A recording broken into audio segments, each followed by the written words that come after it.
back everyone to My Town Films. Today we are doing a review of the Next Level Racing kit that I have here, plus also doing a review on the Logitech G29 steering wheel, shifter, and pedals. So I'm going to go ahead and get my Oculus Quest, get everything set up, and start to talk to you guys while I do some driving.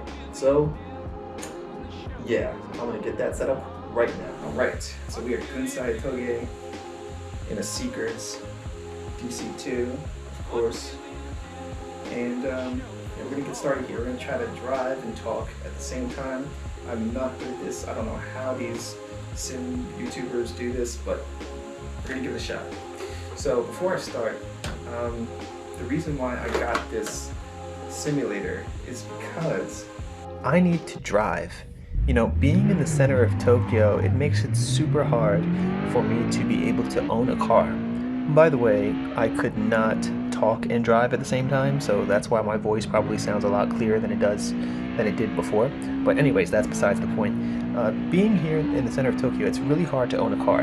It costs about $200 to $300 a month to have a parking space. And on top of that, I also need to pay every 2 years about $1,000 for inspection for the car. So yeah, it costs a lot of money to own a car in the center of Tokyo. So this is how I get my fix in. I bought a sim rig so I can drive whatever car I want, when I want, in VR, in the comfort of my home, without having to worry about crashing in anything or, you know, so it's nice. The reason why I chose the Next Level Racing kit is because it kind of folds up. It's really compact, light, and you know, the pedals don't move when you're pushing them down, the steering wheel doesn't move when you're like violently shaking, you know, the wheel to keep the car from spinning out. So it's really nice. It's not like those other cheap setups that move around a lot. I had a cheaper one, about $100 setup that moved around a lot, and I hated it. But this one is so much better. The seat's really comfortable. There's bolsters on the sides, so it's really nice. It's a really nice entry-level sim rig if you are looking to buy something for the first time. And the reason why I got the Logitech kit again was because buying Fanatec stuff and buying all of these expensive direct drive setups, in my opinion, just aren't necessary. I mean, this isn't meant to be a professional sim rig. I'm not a professional sim racer or something like that. You know, this is just something I want to do leisurely until I can actually own a car again, which will most likely be sometime next year. I don't want to give away too much, but we're going to talk about a little bit about cars next week on Monday, when I discuss kind of what kind of car I'm looking for the channel, and for, you know, just as a mild project. I'm not looking to do anything serious or anything, but I do want to own a car here in Japan. That was the whole goal of actually coming here, was I wanted to buy a car and I wanted to, you know, drive it, take it to the track, just like I did back home in America. But this time, take my time, go slowly, don't sit there and modify the car completely within the first month or two, and just enjoy it, you know, just enjoy the learning process and kind of go from there. That was the whole goal behind all of this. But this is basically how I get my fix in. So, you know, right now I'm in a Seekers DC2. Usually I'm in the Spoon AP2 or the RSS Formula 1 car. Formula 1 is really interesting to me all of a sudden. I don't know why. I think in VR it's just so much better. But actually I wanted to speak on that because many people use VR and triple monitors, and the reason why I didn't want to do the triple monitor setup was mainly because it just takes up, like I said, too much space. Here in Japan I only have but so much room, so it only makes sense to get a VR setup. And in my opinion, it's much better.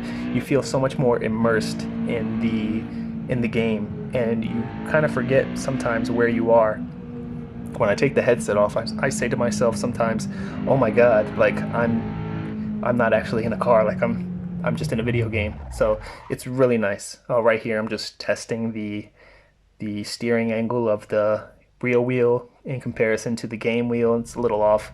Usually only in GT cars it's accurate, or Formula 1 cars it's pretty accurate, but in like street cars it's just not accurate at all. And I think that's one downside to Logitech. I think it has something to do with Logitech or my settings or something. But that's where I'm gonna cut the video for today. I hope you guys enjoyed this quick review.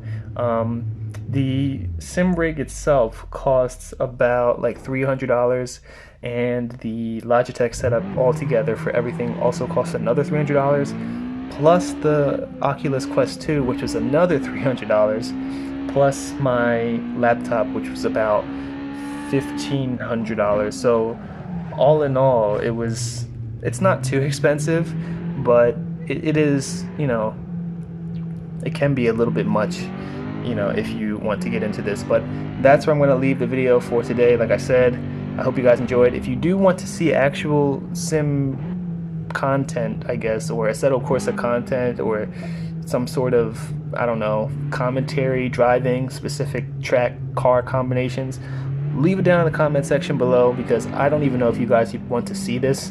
I just decided to make a video on it because I figured, it's in the center of my room and it's car related, so yeah.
Thank you.